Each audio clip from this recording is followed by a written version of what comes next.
What's up, good people? What's up, good people? I don't know if y'all can see me. I don't like that.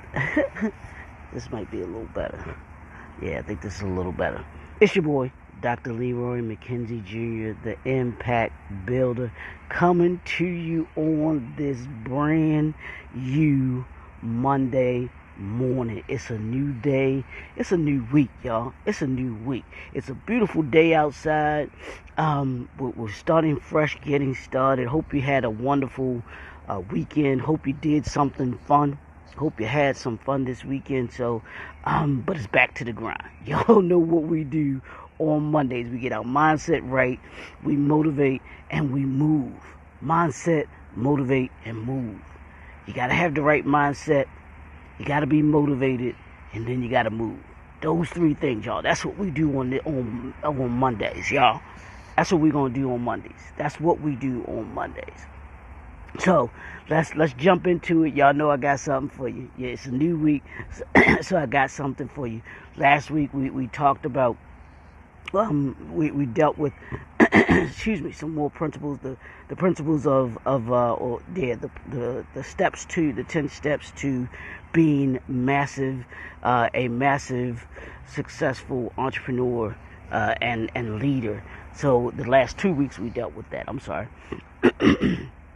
This week, what I got for you, what we're going to deal with is the brand new suite. This is where we are. The suite is outside right now. I'm not in the lab, but I'm in the suite, which is outside. But what we're going to deal with this week, we're going to talk about the art of making the deal. What I mean by that, not the art of the deal, the art of making the deal.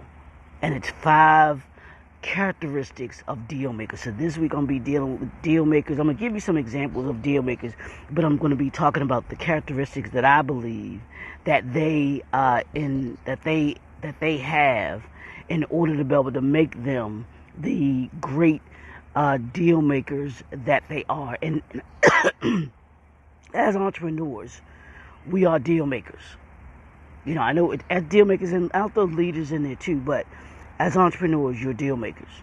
You're creating deals every single day. So what do you need to have? What are those characteristics that you need to have in order to be able to be a great deal maker? So we're going to take a look at that this week. And the number one characteristic that I'm going to start off with this week is knowing your why. Do you know your why? Why is it that you do what you do? Why is it that you're getting into the deal that you're getting into? Because understand this, as an entrepreneur, every transaction that you have with a client or that you have with a customer is a deal. I'm going to say that again. Every client, every customer that you have a encounter with is a deal.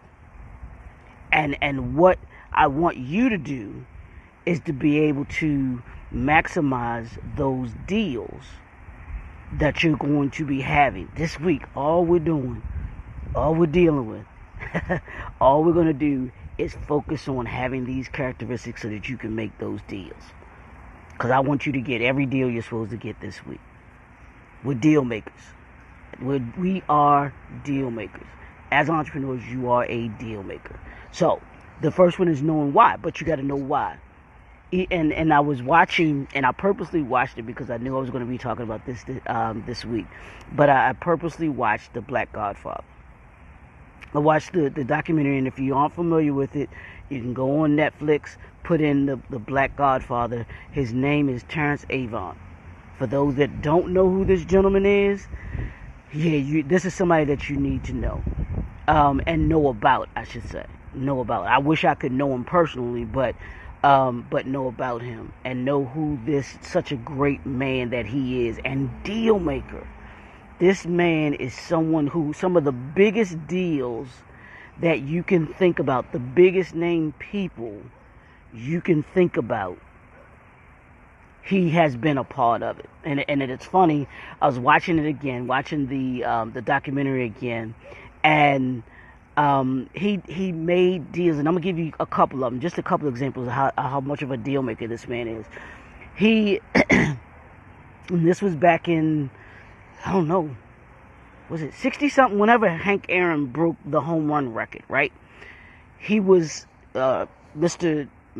Avant was doing his thing. He was out in Hollywood, and he was just all over the place. If it had to do with sports, entertainment, music, he was a part of it. He was a connector, and that we will get to that this week. But somebody put him down with Hank Aaron, and this is how much of a man he was. He saw that Hank Aaron wasn't getting the accolades and the notoriety that he should have been getting with getting ready to break Babe Ruth's record. So Mr. Avant calls up Hank Aaron, and he proceeds to explain to him, hey, do you have a deal with Coca-Cola? Which Hank Aaron played in Atlanta. For y'all that don't know, he played for the Atlanta Braves. He was in Atlanta. Coca-Cola's corporate office is in Atlanta. So he calls him up and he says, look, you need to be getting a piece of that, that money, and you need to be getting these endorsements and everything like that in order to be able to take you to even another level. So Mr. Aaron says, okay, so Mr. Avant goes in, sets up a meeting. This is how much juice he got. He sets up a meeting with the president, CEO of Coca-Cola, and proceeds to tell them that they need to have Hank Aaron signed as an endorsement deal before he breaks the record with Hank Aaron. Of Babe Ruth. What happens? They go and get the deal done before Hank Aaron breaks the record. And he has, and Mr. Aaron says in the documentary, it was the biggest deal that he had gotten, biggest endorsement deal that he had gotten at that time, all because of Mr. Avant and what he brought to the table. He understood what his why was. His why was to bring together Hank Aaron, Coca-Cola, so that both of them could benefit from this collaboration, this partnership that they were to have. And the other one I'm gonna tell you, and then I'm gonna move on. Everybody remembers the movie E.T., right? So I'm watching the documentary, and at the time when E.T. was being made, they needed, of course, the soundtrack, the music to be made. So they had the idea of creating this box set of music to go along with the movie. Well, they brought in who else? Michael Jackson to do this, and they said Michael Jackson had created the whole thing of music, had done it, but here's the problem, or here was the problem. Michael Jackson was signed to one particular label. The movie studio had a contract with another movie label, so there was this really big to do about, because it was really, shouldn't have done it. Michael Jackson made this without letting his record label know, and you can't do that. Simple. But Clarence Avant gets wind of it. He brings Michael Jackson, Steven Spielberg, who was the executive producer of the soundtrack and the movie, of course, and the studio together, and they're sitting at this big table. All of the representatives are sitting at this big table, and so there was this young executive that comes in, and he sees this one guy that said he knows, and they're having a conversation. He said, well, Michael Jackson's people are here, the studio people are here, the soundtrack people are here. He said, well, and they all have representatives. And he said, well, who does Mr. Avant represent? And he said the guy told him all of them. And so Mr. Avant brought all of these figures together to get one of the, all-time greatest movies, but soundtracks to go along with it, and put a deal together. Put this deal together so that the deal could get done. And to be honest with you, I don't know if there's anybody else that could have done that, but Clarence Avant. And he's such a savvy, intelligent, instinctive, and y'all, I'm using these words because these are the words I'm using that'll be gonna be using this week. Such an individual, but the thing that Mr. Avant always knew was his why. He knew why he was coming together to do this deal, or sending this person to do I'm talking Jimmy Jam and Terry Lewis. I'm talking, the Bad tour, all it, President Clinton, President Obama. This dude had his hands in all of these folks' lives. And as I go along this week, I'll probably talk more about some of these stories because I'm using him. I used him as the guide. And I watched the movie again, like I said, watched the documentary again because I wanted to pull and extract the characteristics of Mr. Avant from the movie, because I believe he's such a one.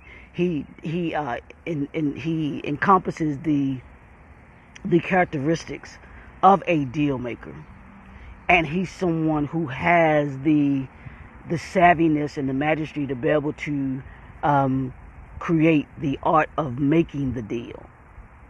There's very few people, when Mr. Clarence Avant spoke, they didn't listen.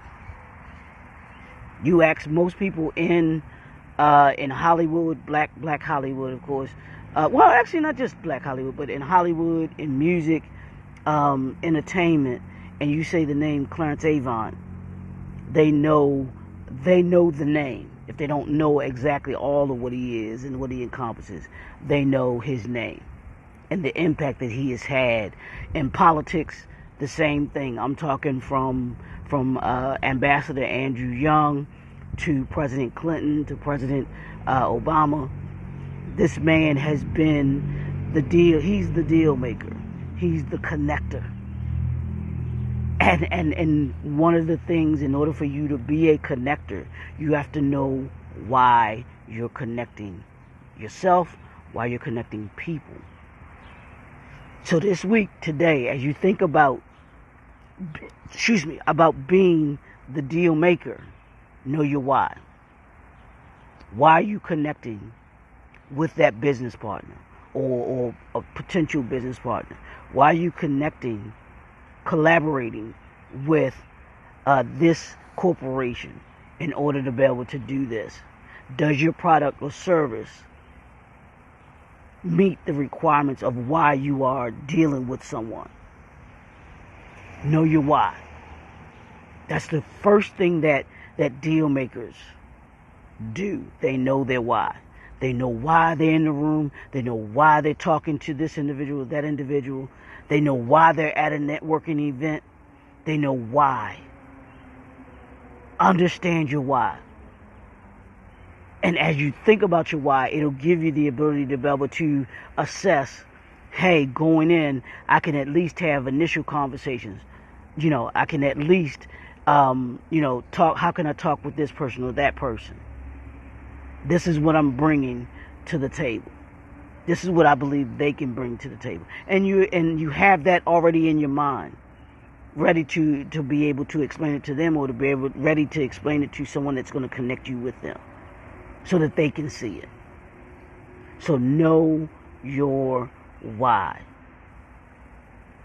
The first characteristic of the art of making the deal and being a deal maker is to know your why. Because if you know your why going in, then you don't have to get into it and then realize, oh wow, my why doesn't match their why. We're not in this for the same reasons. We're not in this to accomplish the same things. Or this is not why I'm doing this. And you wind up being frustrated, or the deal winds up falling apart. So that's what deal makers do, y'all. They know their why. And they strategically move themselves because they know their why. So sit and think about that today. That's your homework today. Think about your why. What is your why in making the deals that you're going to make this week? Because the deals are going to come this week, y'all. The deals are going to come this week. But you've got to be ready for them. And the first way that you get ready for making a deal is being able to answer the question, why? Y'all see that on my shirt? Why you so? It says, "Why you so mean?" This is my cousin's ministry. Why you so mean? But why? Be able to answer that question. Why? It's a new week, y'all. It's a new week. We're here. The brand new, the art of making the deal. We're making deals this week, y'all. That's what we're doing. Get ready to make some deals this week. We're starting off this Monday on being motivated to make those deals that we need to make. And the only way that we do that is we know why we're making those deals. It's your boy, Dr. Leroy McKenzie Jr., the Impact Builder. We'll talk to y'all tomorrow. Have a great day.